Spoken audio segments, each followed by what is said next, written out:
Guess who's going back to the hospital? Me.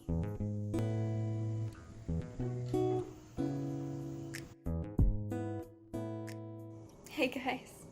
So, yes, I know I'm cutting off the top of my head, but my hair looks crazy up here, and when you're in the hospital, I'm sure you can resonate with this. You look disgusting, feel disgusting, and you're not very attractive.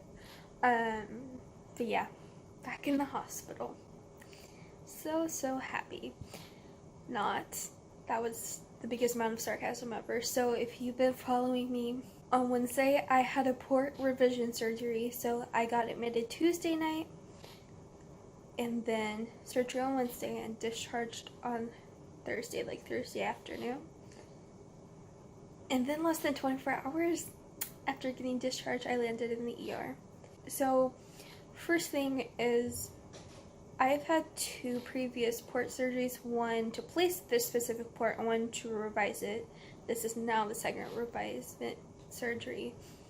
But we know that I have a history of really bad swelling to where it's really hard to feel the port. So I left. We wanted to make sure I was accessed when we left the hospital so we could connect to fluids at home, because that's kind of our protocol when anything big happens with my health. And obviously if we can do the infusions at home, we're not going to stay at the hospital to do them. Plus I wasn't functioning very well. My body was just showing a lot of signs that it needed that extra help. So I get home, I'm connected to IV fluids, and then the next morning, Friday morning, which was yesterday, I wake up and there was like a bigger amount of painful soreness, swelling pain. I know that just didn't make sense. Sorry you guys, brain's still powering back up from yesterday.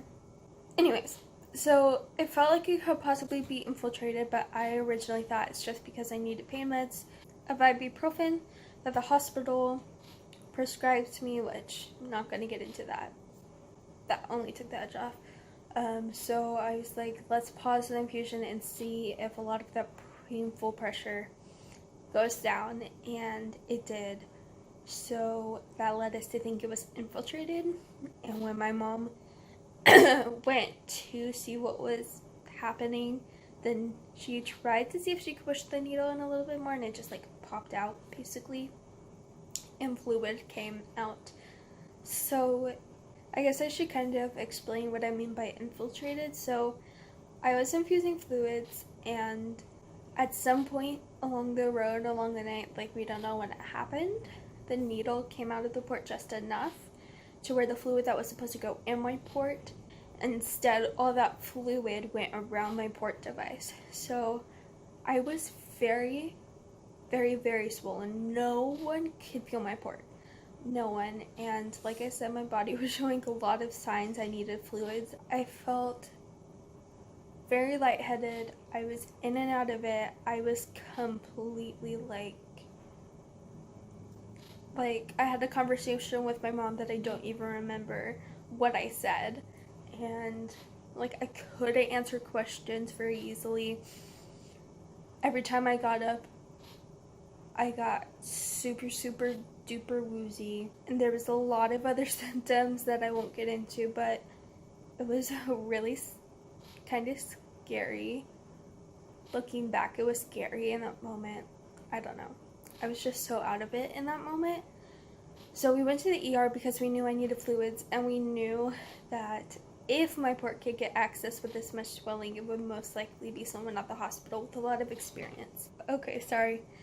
I ran out of space. So we got to the ER. The surgery team came down because they didn't want anybody messing with it, because it was just revised Wednesday and they couldn't feel the port device either. And it was kind of after that it was clear that I was going to be admitted, because basically you just like, it was so obvious I needed those fluids. So we got admitted last night, got in the room about 11, and yeah, today is Saturday. It's like almost 6 o'clock or past 6 o'clock, I'm not sure. My parents went to go get some dinner, But I just kind of spent all day just resting, and my mom helped me wash my hair today. Here at the hospital I'm at, they have like a little, what they call the tub room, and it has like a sink where you can lean back and wash your hair. So that's what I did. Oh, I forgot to say, you're probably like, how are you getting fluids if your port isn't accessed? And I have an IV. Try not to show you my name again, but I have an IV. And something as well is that I mentioned that the 600 milligram ibuprofen at home wasn't doing a ton, and that's because it wasn't. And now that we're here in the ER last night, I asked for Toradol, which, like, before I was discharged, I used, and it helped a lot. So I asked for it, and then I asked for some today as well. So I'm getting it every 6 hours, and I didn't realize, like, how tired and how horrible pain makes you feel. I mean, like surgical pain. Like, I just didn't, I don't know, I just didn't realize it. Yeah. So, right now, I guess I'll update you guys. I have numbing cream on, so a lot of the swelling has gone down, so you can actually feel the port device now. And someone's going to come in and try to access it and make sure it works, make sure it flushes, make sure there's no blood clots, or anything of that sort.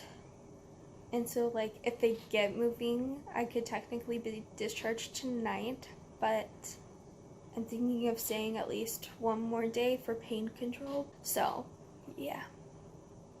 The nurse came in and she said that she prefers for my mom to try to access me, since my mom will be doing it at home. So my mom's a little nervous.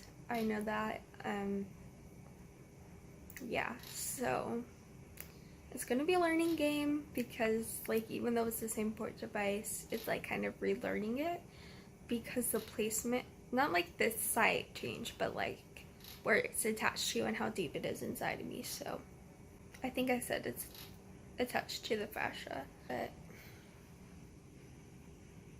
numbing cream and my fluids.